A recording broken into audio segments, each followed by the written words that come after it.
the delivery took places, foreign powers acquired Italy and Germany and divided the states into many parts of portions which was configured before the period of Napoleon Bonaparte. Just as you can see, Confederation of this Rhine, Napoleon formed the Confederation of the Rhine to unify the 300 German states into 39 states. That's how after Napoleon Bonaparte, 59 states become again 300 states with separate and not respectively totally adorned the national politics, totally adorned the nationalism based on the political equivalent and political unification festivity. এরপর আমরা discuss করব unification of Italy. What is রিসর্জিমেন্টো?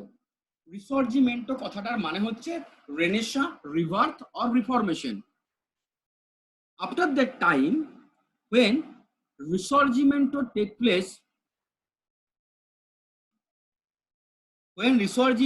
take place in Italy and Germany in various of the countries such as Kant, Leopardi, Caponi, এরা হচ্ছে famous এমন কিছু Italian famous person যাদের ideology গুলো অনেক হেভিয়ার ছিল, গ্রেটনেস ছিল, ফিল উইথ গ্রেটনেস।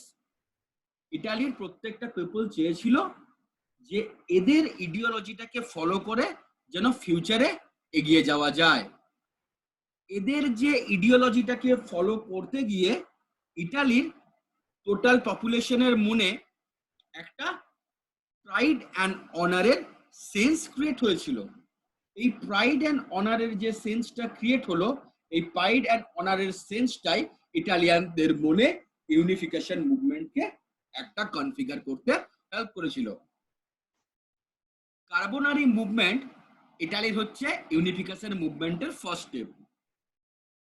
1830-তে এই কার্বোনারি দলটা তৈরি করা হয়। কার্বোনারি কথাটার মানে কি? The mean of what do you mean by the term carbonari? Carbonari means burning coal or you can say burning charcoal. Who were the workers of the industry at that time and carrying the charcoal for the industrial producing heat? They were very angry in their nature and they were very strict to get the unification of Italy at any cost. তারা বিশ্বাস করত যে ইতালির ইউনিফিকেশনের জন্য কোনো foreign হেল্পের প্রয়োজন নেই। They were sufficient, তারা পর্যাপ্ত ইতালির ইউনিফিকেশনটাকে কনফিগার করতে। এরপর এই যে ইতালির ইউনিফিকেশন মুভমেন্টটার পর এই কার্বোনারি পার্টিতে জোসেফ ম্যাজিনি নামে একজন মানুষ যোগ দিলেন। জোসেফ ম্যাজিনি যখন যোগ দিলেন, তিনি এদের পলিটিক্যাল ইডিওলজিস, এদের কার্বোনারি পার্টির মানুষের সঙ্গে মেশা, কার্বোনারি পার্টির থটস, অ্যাংরিনেস, সোশ্যাল লিয়াবিলিটিস, এই প্রত্যেকটা প্রুফ করে দিয়েছিল এদের দ্বারা ইটালির ইউনিফিকেশন আসবে না। That's why they when warned in every time for the administrative rules and policies, তারা বারবার অ্যাডমিনিস্ট্রেশনের রুলস আর পলিসিস গুলোর কাছ থেকে ওয়ার্নিং পেত। যেহেতু তাদের কার্বোনারি দলটা ছিল একটা সিক্রেট সোসাইটি। সিক্রেট সোসাইটি মানে law and order were not permitted to do any work, এগুলোকে সিক্রেট সোসাইটি বলা হয়ে থাকে। এরপর ম্যাজিনি যখন কার্বোনারি পার্টিকে ছেড়ে বেরিয়ে এলো, কার্বোনারি পার্টি শেষ পর্যন্ত ফেলিওর হয়ে গেল। কিন্তু মানুষের মনে একটা ইডিওলজি থেকে গেল যে কার্বোনারি নামে একটা দল তৈরি হয়েছিল যারা মানুষকে ইতালির ইউনিফিকেশনের জন্য গুড স্টেপসকে ড্র করতে পারে। এরপর 1831-এ ম্যাজিনি নিজের মতো করে একটা ইয়ং ইটালি পার্টি ফর্ম করলো, যে পার্টিটার মেন এজ লিমিট ছিল 40 ইয়ার্স অ্যাবাভ এবং এই পার্টিটার মেম্বারশিপ নিতে গেলে 10 টাকা করে দিতে হতো পার মান্থ। প্রথমে এর মেম্বারশিপ ছিল অনলি 10 জনের কাছে, 10, পরে এটা দাঁড়িয়ে গিয়েছিল প্রায় প্রায় 3 lakhs people involved and take the membership of that association. Joseph Mazzini মনে করতেন ইতালির ইউনিফিকেশনের জন্য কোনো ফরেন পাওয়ারের হেল্পের প্রয়োজন নেই, ইটালিয়ানরা নিজেরাই ক্যাপাবল এই জায়গাটাকে পেতে। কিন্তু ম্যাজিনি বোধহয় বুঝতে পারেননি যাদের সঙ্গে তাদের এই সমস্যাটা, সেই ফ্রান্স আর অস্ট্রিয়া, সেই সময় মেটারনিক আর লুই ফিলিপ্পির জন্য একটা গুড মোরাল কন্ডিশনে দাঁড়িয়ে আছে। তাদেরকে এত ইজিলি ডিফিট করা প্রয়োজন, ইজিলি ডিফিট করা পসিবল নয়। স্নেহা ভিডিও অন রাখ। এরপর যখন জোসেফ ম্যাজিনি আস্তে আস্তে আস্তে আস্তে গোটা ইটালির ইউনিফিকেশনের দিকে স্টেপ আগাচ্ছিলেন, লাস্টে গিয়ে কিন্তু ইটালির এই ইউনিফিকেশন মুভমেন্টের ক্রিয়েশনটা ফেলিওর হয়ে গেল। কিন্তু আমরা বলতে পারি না যে ইয়ং ইটালি মুভমেন্টটা ফেলিওর হয়েছিল, বিকজ ম্যাজিনি হিউম্যান বিইংসকে বা ইটালিয়ানদেরকে একটা এমন ওয়ে দেখিয়ে গিয়েছিল যেটাই ফিউচারে গিয়ে তাদের ইউনিফিকেশনটাকে পসিবল করে দিয়েছিল। এমন সময় ইটালির, ভালো করে শুনবি, ইটালিটাকে নেপোলিয়ন কি বানিয়েছিল? কিংডম অফ ওয়েস্টফেলিয়া বা ওয়েস্টফেলিয়ার রাজ্য।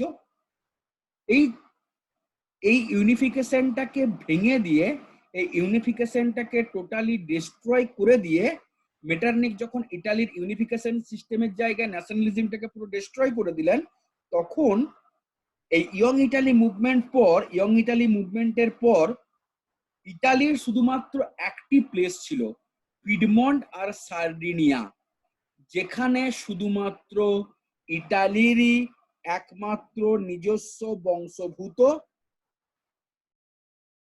কিং রুল করত। বাকি যতগুলো 37, টোটাল 38 স্টেটস ছিল, বাকি 37টা স্টেটে রুল করতেন আদার ফরেন কোম্পানি, যেমন প্রাসিয়ান ছিলেন, অস্ট্রিয়ান ছিলেন, স্যাক্সেনিয়ান ছিলেন, বাভেরিয়ান ছিলেন, ইংল্যান্ডের ছিল, ফ্রান্সের ছিল, এটসেট্রা। পিডমন্ট সার্ডিনিয়ার king Victor Emmanuel III appointed Count Camillo Benzo di Cavour in the year of 1852 as his prime minister. Cavour was a good and epidemic politician. He believes on the reality. He thought that the constitutional monarchy is better than democracy, because a democratic ruler can't rule freely and closely with the policies to maintain the unified ad jurisdiction during that time. মানে যারা প্রজাতান্ত্রিক মানে Democratic ruler হবে, তারা কোনোদিনই, Democratic রুলাররা কোনোদিনই clear rule করতে পারবে না। তাই মনে করতেন একটা অ্যাডমিনিস্ট্রেশনে যদি মোনার্কি থাকে, তা যদি আবার কনস্টিটিউশনাল হয়, they ruled a long period of time in that sense of era. তারা ওই জায়গাটাকে খুব ভালো করে চেনে, তাই তারা রুলটাও খুব ভালো করে করবে। ওকে, তাই তারা রুলটাও খুব ভালো করে করবে, এটা নিয়ে প্রবলেমের কোনো জায়গা নেই। এরপর ক্যাভোর কিন্তু বিলিভ করতেন যে ইউনিফিকেশন শুধুমাত্র ইটালিয়ানদের ইউনাইট থটস, ইউনাইট রিহ্যাবিলিটেশন আর ইউনাইট ট্রাইংনেসের মধ্যেই আসবে না, সেটা আসবে ফরেন পাওয়ারের হেল্প নিয়ে। কিভাবে ফরেন পাওয়ারের হেল্প পাবে? 1854-এ একটা ফেমাস ওয়ার হয়, তার নাম হচ্ছে ব্যাটেল অফ ক্রিমিয়া। এই ক্রিমিয়ান ওয়ারে ইটালি একটা ফেমাস রোল প্লে করেছিল। ওয়ারটা কার সঙ্গে হয়েছিল? একদিকে ইংল্যান্ড ফ্রান্স, একদিকে রাশিয়া তুর্কি। ইংল্যান্ড আর ফ্রান্সের পক্ষে ইটালি আর জার্মানি পার্টিসিপেট করে। As usual, after the period of 1854, England and France become the winning combination. তাই উইনিং কম্বিনেশনের সলিড রিপোর্ট ওয়াইজ যারা যুদ্ধে জেতে তাদেরকে তাদের দাবি মতো মানে তাদের যা demand wise all the proceeding things they were get after the war winning celebration. যখন যুদ্ধে জিতে গেল ইতালিকে বলল তুমি কি চাও, ইংল্যান্ড যখন বলল তখন ইতালি বলল আমার কিচ্ছু লাগবে না, শুধুমাত্র আপনি ফ্রান্সকে বলুন আমার ইতালির ওপর থেকে যেন নিজের পাওয়ারটাকে, বা আপনি অস্ট্রিয়াকে বলুন ফ্রান্স আর অস্ট্রিয়া যেন আমার দেশের ওপর থেকে নিজেদের ক্যাপচারটাকে সরিয়ে নেয়। আর আপনি কাইন্ডলি যদি আমাদের সঙ্গে যুদ্ধ হয় আপনি আমাকে কি হেল্প করতে পারেন?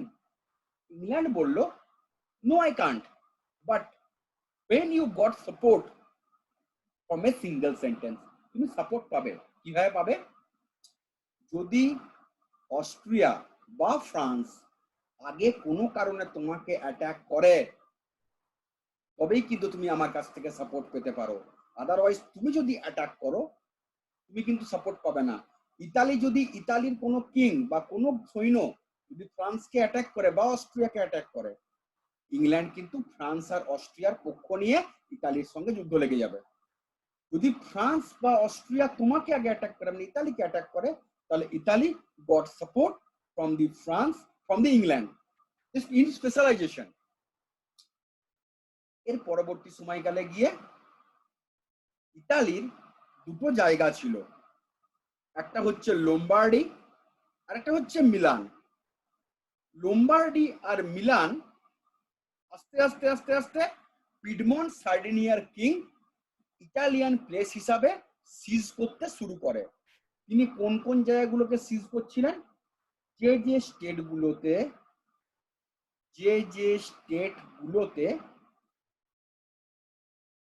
শুধুমাত্র ইটালিয়ান ল্যাঙ্গুয়েজ ইউজ করা হয় সেই জায়গাগুলোকে তিনি সিজ করছিলেন। অ্যাজ এ রেজাল্ট কি দাঁড়ালো? দাঁড়ালো এটাই যে ইটালির যে সমস্ত স্টেটগুলো আলাদা আলাদা ছিল তারা ওখান থেকে ক্যাপচার করে নিজেদের অ্যাডমিনিস্ট্রেশনটাকে স্ট্রং করতে শুরু করে। এমন সময় ইতালিতে দুটো প্লেস ছিল সাউদার্ন ইতালির দিকে, নাম Sicily R Naples.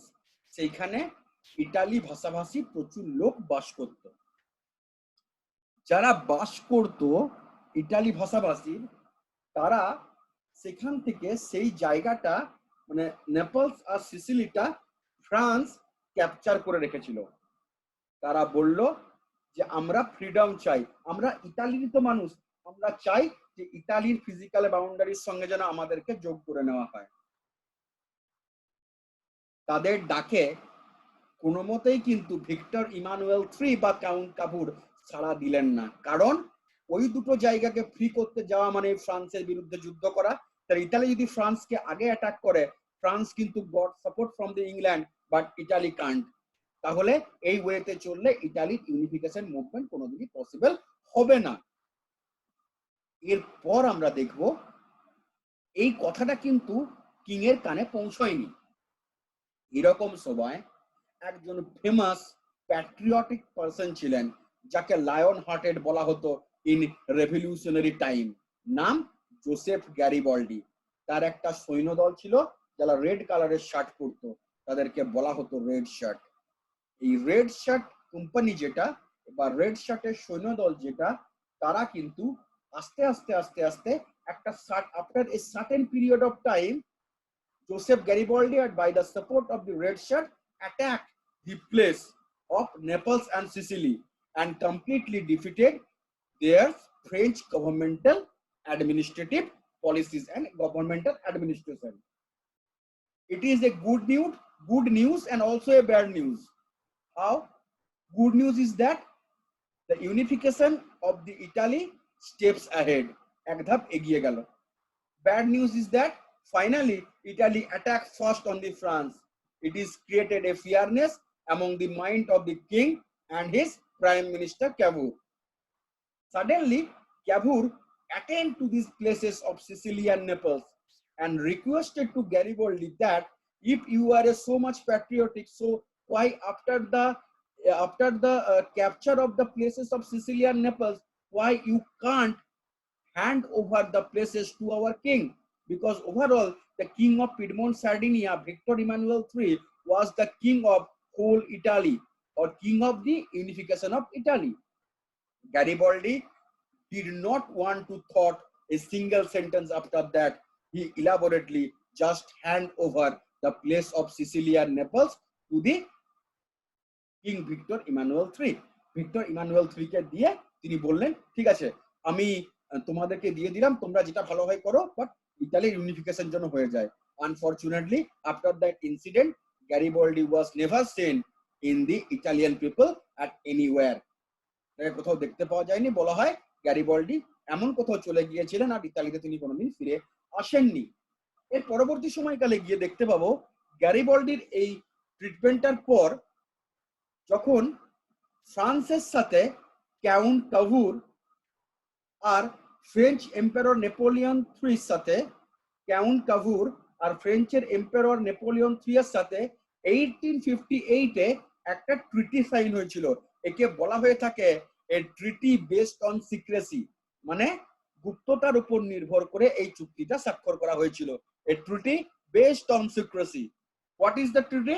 Treaty was that, এটা বলে দিয়েছিল যে ফ্রান্স ফুললি ইতালির ইউনিফিকেশনের জন্য কোঅপারেশন করবে এবং অস্ট্রিয়ার যে অ্যাগ্রেশনটা রয়েছে কমপ্লিট দ্য স্টেটের ওপর, সেগুলোকে ফিরে পেতে সাহায্য করবে। এমনকি বারবার বলি, এমনকি ব্যাটেল অফ ম্যাজেন্টা আর battle of Solferino, battle of Magenta, battle of Solferino, এই দুটোই ওয়ার হয়েছিল 1859 এ।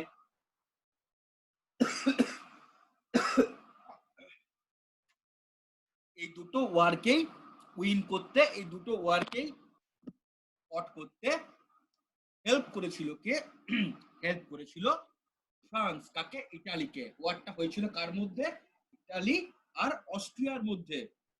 Two Wars fought between Italy and Austria. After that time, Lombardy and Milan become a coordinate part of the United Italy. After that time, when Italy want to conquering Rome, Venetia, Papal state means Naples, Sicily, okay, Vinicius, Rome, এগুলোকে পাপল state বলা হয়ে থাকে। এগুলোকে আস্তে আস্তে যখন ক্যাপচারটা step by step complete হয়ে গেল, তখন আমরা বলবো যে ইতালির ইউনিফিকেশন মুভমেন্টটা অনেকটা স্টেড অ্যালং হয়ে গেল। ইতালির ইউনিফিকেশন মুভমেন্টটা আস্তে আস্তে আস্তে আস্তে আমাদের ইতালির একটা স্টেড অ্যালং এ পৌঁছে গিয়েছিল। এটাই এর পরবর্তী সময়কালে গিয়ে ফ্রান্সের সাথে বিভিন্ন রকম ভাবে ওয়ার হয়েছে এবং রোম আর ভেনিসিয়া 1870 তে যখন প্রাসিয়ার সাথে ফ্রান্সের ওয়ার হয়েছিল, প্রাসিয়াকে ইতালি হেল্প করেছিল এবং যার প্রতিদান স্বরূপ এগেইনস্ট ইট Italy goat Romania, Piedmont, Sardinia. এমনকি ইতালির ইউনিফিকেশনের জন্য রোম আর ভেনেসিয়া পেয়ে গেলেই 1870 তে ইতালির ইউনিফিকেশন কমপ্লিট হয় এবং যে ইউনিফিকেশনটা ইতালিকে একটা জিওগ্রাফিক্যাল এক্সপ্রেশনের জায়গায় একটা জিওগ্রাফিক্যাল সিগনেচার প্রডিউস করেছিল। ফার্স্ট ইতালির একটা ইন্ডিপেন্ডেন্ট ম্যাপ তৈরি হলো, যে ইন্ডিপেন্ডেন্ট ম্যাপটার উপর ডিপেন্ড করে ইউনিফিকেশন অফ ইতালি কমপ্লিট হলো। নতুন আইডি পাসওয়ার্ড দিচ্ছি, লগ ইন করিয়া নিউ আইডি পাসওয়ার্ড দিচ্ছি আমি।